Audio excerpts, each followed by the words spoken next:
Tapi alhamdulillah selama 1 abad ini ya NU masih tetap berkokoh dengan pemahamannya, dengan akidahnya, dengan prinsip-prinsipnya. Semoga NU dijaga oleh Allah Subhanahu wa taala, jangan sampai bergeser ya. Kalau ada rizki, Bruter tolong cari buku NU itu Muhammadiyah itu NU. Keren. Jadi tolong Bruter kalau ada rizki beli buku itu. Ya, beli buku itu. Minimal Anda tidak tertarik paham-paham baru. Yang kedua, kalau Anda paham benar dengan karakteristik penulisan isi buku itu, Anda bisa berargumen. Gudang Merakyat, lupa Gudang Merakyat, terus beli aja lah. Tapi saya 2 kali baca buku itu. Bukan tokoh besar yang penulisnya, tapi data. Yang dituangkan di situ adalah sebuah data. Ya, jadi dicari aja. Poinnya apa? Ini nggak nyimak tuh tadi. Poinnya, judulnya aja NU Muhammadiyah itu NU. Dulu tidak ada perbedaan antara NU dan Muhammadiyah itu, nggak ada perbedaan. Intinya sejak kapan Muhammadiyah ini berbeda? Baca buku itu. Kenapa mereka mendiamkan Haluisme? Kenapa cuma saya? Saya itu mestinya kalau Anda mempertanyakan ke saya itu lebih tepatnya, kenapa Maesa nggak ngebahas Wahabi dan Syiah? Jarang ngebahas Wahabi dan Syiah, tidak seperti gurunya. Mestinya murid Kiai Idrus Romi itu fokus pada pembahasan Wahabi. Ya karena jawabannya sudah ada guru saya. Maka buat apa saya? Sudah ada ulama-ulama yang alim seperti Kiai Said, ada Gus Baha, ada Kiai Idrus, ada Bu Yahya. Nah maka saya hanya akan jadi garam di lautan. Tak perlu saya menabur garam di lautan. Akan masuk bukan percaya ya, termasuk yang, kalau saya gini, saya termasuk yang mengikuti bahwa paham-paham Wahabi kayak gitu, itu yang masuk ke Indonesia itu akhir-akhir aja. Nah, iya. Tahun 80-an ya, detailnya. Oh lebih tua ya. Coba sampean baca sejarah, ada buku namanya NU Muhammadiyah itu NU.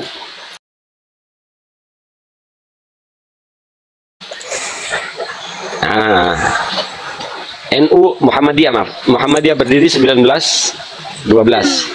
Oke. Kemudian Mbah Ahmad Dahlan wafat tahun 1922. Oke. Ya, ya. Nah, jeda itu dari tahun 1922 sejak kematian almarhumlah Mbah Ahmad Dahlan. Lalu kenapa Mbah Hasyim Asy'ari mendirikan NU 1926? Nah, mungkin bisa menjawab itu, tapi saya tidak tertarik. Nanti kalau bicara panjang lebar, nanti saya terjebak kepada pembahasan itu.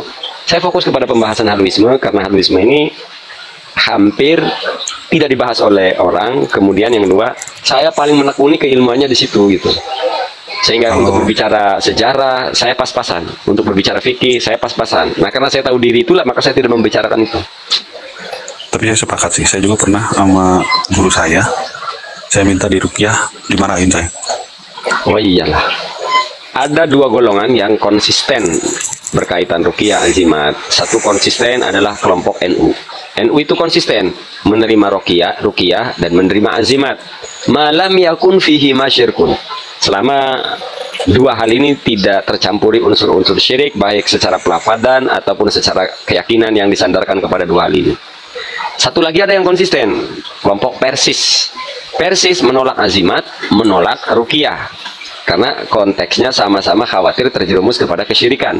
2 golongan ini kita apresiasi, walau berbeda kan. NU dan Persis. Di luar kelompok ini ada kelompok abu-abu. Sebut saja misalnya kelompok Blok M.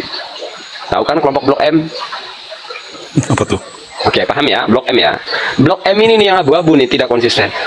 Ruqyah dianggap syar'iyah, tapi azimat dianggap syirkiyah.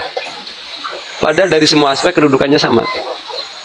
Nah ini kan namanya kelompok abu-abu, tidak konsisten. Tapi ya sebalik lagi. Nah kalau kayak Persis kan,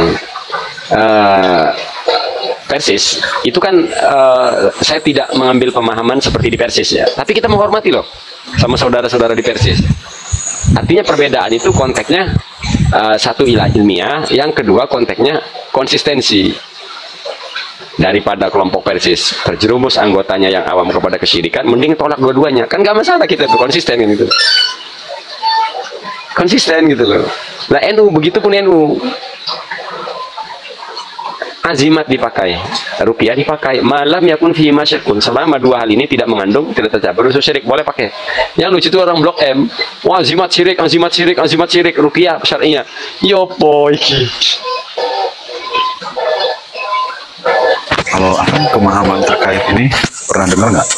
Kalau memang Muhammadiyah itu akarnya itu SI, Sarekat Islam.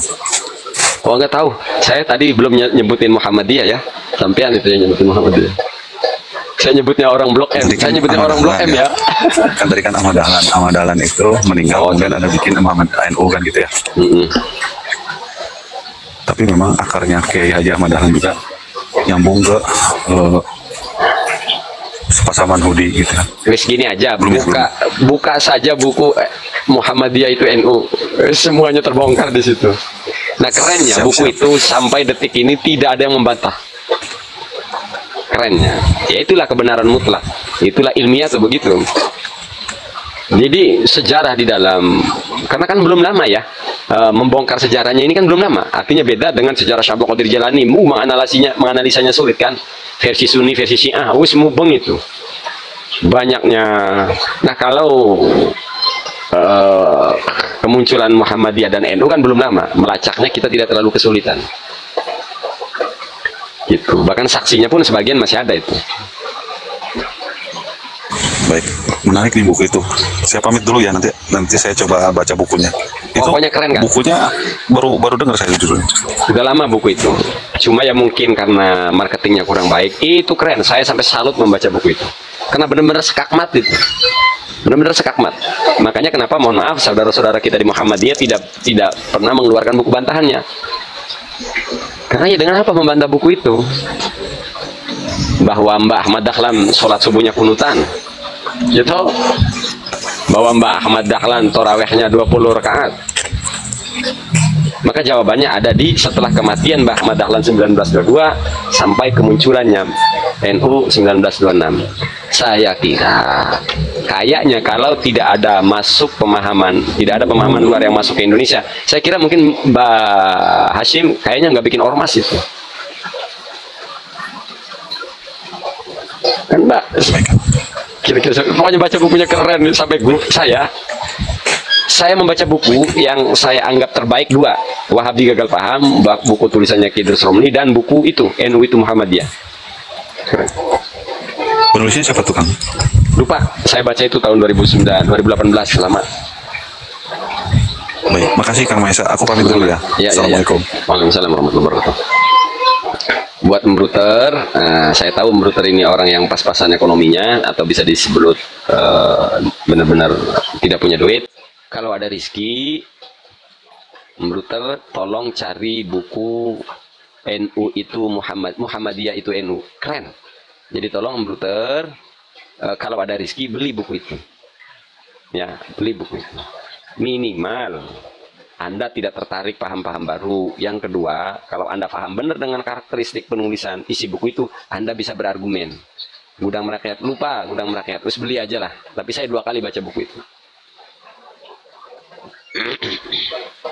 Bukan tokoh besar yang penulisnya, tapi data yang dituangkan di situ adalah sebuah data. Ya, jadi dicari aja. Poinnya apa? Ini nggak nyimak tuh tadi. Poinnya, judulnya aja NU Muhammadiyah itu NU. Dulu tidak ada perbedaan antara NU dan Muhammadiyah itu, nggak ada perbedaan. Intinya sejak kapan Muhammadiyah ini berbeda? Baca buku itu. Sejak kapan Muhammadiyah lebih mirip Wahabi? Ya, makanya beli buku itu. Iya, King of M.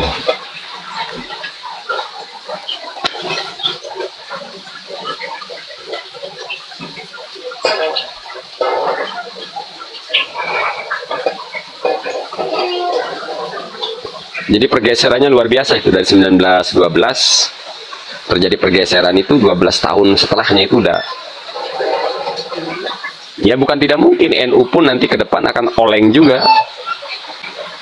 Tapi alhamdulillah selama 1 abad ini ya NU masih tetap berkokoh dengan pemahamannya, dengan akidahnya, dengan prinsip-prinsipnya.